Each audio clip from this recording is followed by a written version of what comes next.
Kembali lagi bersama channel kita semua. Jika Anda suka, jangan lupa komen, like dan subscribe, serta bila Anda berkenan, aktifin subtitlenya supaya ada tulisan teksnya. Kita langsung ke ceritanya. Perintah Kaisar Naga. Bab 5151-5152.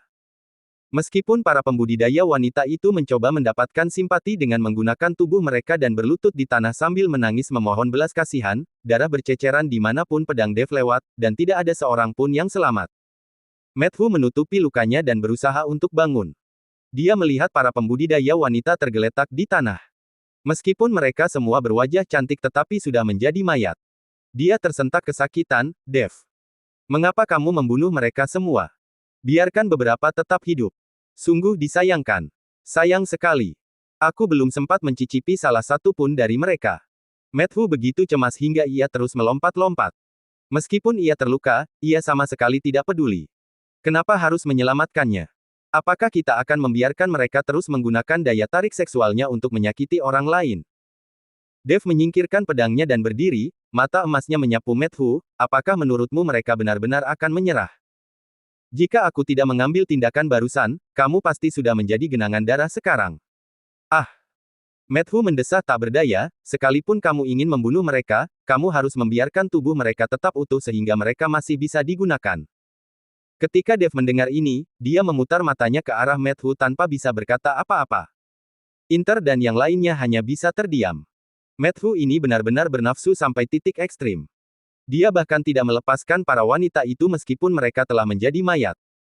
Mari kita mulai mencari sumber daya, kata Dev. Ketika Matthew mendengar ini, dia langsung menuju ke arah mayat wanita itu terlebih dahulu. Sebelum darah di pedang Dev menetes, dia tiba-tiba merasakan angin dan awan di langit bergulung kembali. Awan yang awalnya terkoyak oleh energi pedang penebas naga tiba-tiba mengembun, dan 5 kolom angin berwarna ungu tua menjulang dari kehampaan bagaikan cakar hantu, masing-masing membawa tekanan mengerikan yang mampu menghancurkan gunung. Matthew, yang berjongkok di samping mayat seorang pembudidaya wanita dan meraba-raba sebuah kantong, tiba-tiba gemetar, dan batu giok hangat yang baru saja diperolehnya langsung retak. Persetan dengan batu peri. Apa yang sebenarnya terjadi? Inter juga sedang mengarahkan murid-muridnya untuk mencongkel pintu besi hitam dari brankas rahasia Istana Bayangan Darah. Setelah mendengar ini, dia menatap ke langit, pupil matanya tiba-tiba mengecil. Para pembudidaya alam dispersi negeri peri tingkat 9. Mereka pasti dari sekte misterius itu. Sebelum dia selesai berbicara, 5 sosok telah menembus awan dan melayang di atas reruntuhan Istana Bayangan Darah. Pemimpinnya mengenakan jubah hitam dan topeng hantu perunggu di wajahnya. Gumpalan api hitam yang berputar-putar melilit ujung jari tangan kanannya. Dia adalah wajah hantu yang terluka oleh Dev dan melarikan diri sebelumnya. Wah, kita bertemu lagi secepat ini. Suara wajah hantu seperti gesekan rantai besi berkarat. Aku ceroboh terakhir kali dan membiarkanmu menang. Kali ini aku akan membuatmu membayar dengan darah. Keempat orang di belakangnya juga menunjukkan kekuatan mereka. Orang tua berjubah abu-abu di sebelah kiri memiliki 12 lampion dunia bawah yang melayang di sekelilingnya, dengan sumbu yang memancarkan api jiwa berwarna hijau pucat. Saat wanita berpakaian merah di sebelah kanan menggoyangkan pinggangnya, 9 sutra, benang panjang berwarna merah darah bergerak masuk dan keluar seperti ular spiritual. Di belakangnya ada seorang pria berotot bertelanjang dada, tubuhnya ditutupi sisik emas gelap, memegang kapak raksasa seukuran batu kilangan di masing-masing tangan. Orang terakhir adalah yang paling aneh. Seluruh tubuhnya diselimuti kabut putih, hanya sepasang mata yang muncul dan menghilang dalam kabut, memperlihatkan hawa dingin yang menusuk tulang. Tuan Chen, apa yang harus kita lakukan? Inter tiba-tiba mendorong seorang murid di sampingnya, dan 36 bendera hijau kecil terbang keluar dari lengan bajunya dan menancap di tanah, langsung membentuk formasi besar. 5 orang pembudidaya di alam dispersi negeri peri tingkat 9 adalah merupakan eksistensi terkemuka dan kuat di surgawi ketiga. Matthew bersembunyi di belakang Dev dan berbisik, Dev, apakah kamu sebanding dengan mereka? Jangan lagi mengandalkanku. Aku sudah menghabiskan seluruh energiku dan aku tidak bisa menyerang lagi.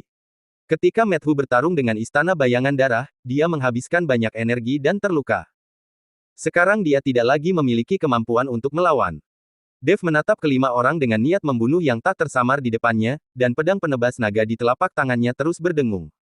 Dia bisa merasakan bahwa kelima orang ini masing-masing sebanding dengan kekuatan tempur puncak gadis suci Istana Bayangan Darah. Yang lebih mengerikan lagi adalah aura kelima orang itu saling terhubung, membentuk semacam momentum serangan gabungan. Sebuah retakan baru saja terbuka di pintu brankas rahasia, dan batu-batu peri yang menumpuk di dalamnya memancarkan kilau yang menarik. Sumber daya ini cukup bagi Dev untuk berlatih selama beberapa waktu, jadi dia tidak boleh menyerah. Tuan Yun. Dev tiba-tiba berbalik, matanya yang keemasan bersinar dengan tekad, ajak semua orang, ambil semua harta yang bisa diambil, dan serahkan mereka padaku. Tuan Chen, ini. Mereka adalah 5 biksu dispersi negeri peri tingkat ke-9. Seru Inter. Jangan banyak bicara, segeralah mengumpulkan harta. Dev mengayunkan pedang penebas naga ke arah pintu brankas rahasia. Energi pedang emas meledak seperti guntur, menghancurkan pintu besi hitam yang berat itu menjadi berkeping-keping. Jika kamu menunda lebih lama lagi, kamu bahkan tidak akan bisa minum supnya. Matthew segera menjadi bersemangat ketika melihat ini, dan menjadi orang pertama yang bergegas masuk ke dalam brankas. Sialan, sudah terlambat, semua celana telah direnggut, kalian cepatlah menyusul. Inter menggertakkan giginya, tahu bahwa ini bukan saatnya untuk ragu-ragu, dan segera melambaikan tangannya, para murid Sekte King Yun, ikuti aku dan ambil semua sumber daya. Ratusan murid segera berdatangan, sebagian membawa kristal roh, sebagian mengumpulkan senjata ajaib, dan ruang penyimpanan rahasia itu tiba-tiba menjadi sibuk. Ingin memindahkan sesuatu. Wajah hantu mendengus dingin, dan api hitam di tangan kanannya tiba-tiba melonjak, tetap di tempat. Bola api itu berubah menjadi ular api hitam pekat, melesat ke arah pintu masuk ruang rahasia dengan aura membakar segalanya. Dentang. Dev langsung menangkisnya dengan pedangnya, dan saat pedang penebas naga beradu dengan api hitam, percikan api yang menyilaukan pun meledak. Dia hanya merasakan kekuatan besar yang melonjak, lengannya lumpuh seketika, dan dia mundur 3 langkah sebelum bisa menenangkan tubuhnya. Sebenarnya ada bekas luka bakar kecil yang tertinggal di pedang itu. Dev mengerutkan kening. Orang ini jelas bukan tandingannya beberapa hari yang lalu, jadi mengapa kekuatannya tiba-tiba tampak meningkat.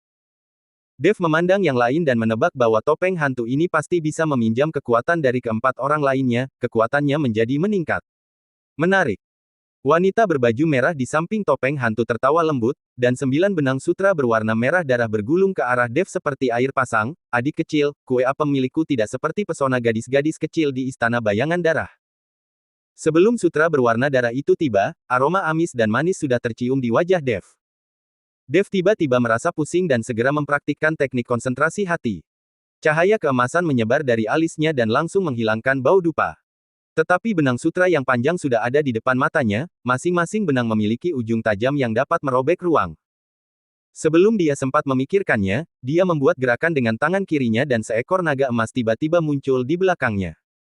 Menghadapi kelima orang ini, Dev tidak berani bersikap sombong dan hanya bisa mencoba yang terbaik. Naga emas meraung, dan energi naga bertabrakan dengan sutra panjang, menghasilkan ledakan yang mengguncang bumi. Sutra berwarna darah itu benar-benar hancur berkeping-keping oleh angin dari tinjunya. Wanita berbaju merah itu berteriak, darah mengalir dari sudut mulutnya, naga emas. Apakah kamu benar-benar dari klan naga? Silsilah naga emas. Jejak keserakahan melintas di mata wajah hantu. Tidak heran kamu bisa bertarung di atas levelmu dan menghancurkan beberapa sekte. Fisikmu bisa sangat bermanfaat bagi kami. Pria berotot bertelanjang dada di belakangnya tidak dapat menahan diri lagi dan meraung sambil mengayunkan kapak raksasa miliknya, siapa yang peduli dengan garis keturunannya. Potong saja dia menjadi 2 bagian terlebih dahulu. Kapak raksasa itu jatuh di kepala naga emas dengan kekuatan yang luar biasa, dan naga emas itu membuka mulutnya yang besar dan meraung keras. Dengan suara, retakan yang cukup dalam untuk melihat tulang dipotong ke dalam tubuh naga emas itu. Dev hanya merasakan sesak di dadanya dan rasa amis dan manis muncul di tenggorokannya.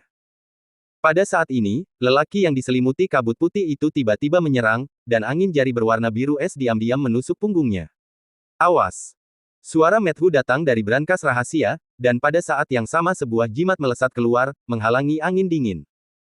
Tetapi hal ini juga mengungkap kelemahan Dev, dan ular api hitam berwajah hantu itu menyerang lagi, langsung menuju ke wajahnya. Pada saat kritis, Dev menggigit lidahnya dengan keras dan menyemprotkan darah ke pedang penebas naga. Tubuh pedang itu langsung meledak dengan cahaya keemasan, dan naga emas itu langsung pulih, melayang ke langit, dan auman naga itu mengguncang dunia. Hancurkan! Dev berteriak, dan naga raksasa itu membuka mulutnya yang besar dan menghadapi ular api hitam itu. Boom! Langit dan bumi seakan terkoyak oleh hantaman ini, dan bangunan-bangunan yang tersisa di istana bayangan darah seketika hancur menjadi debu. Bersambung.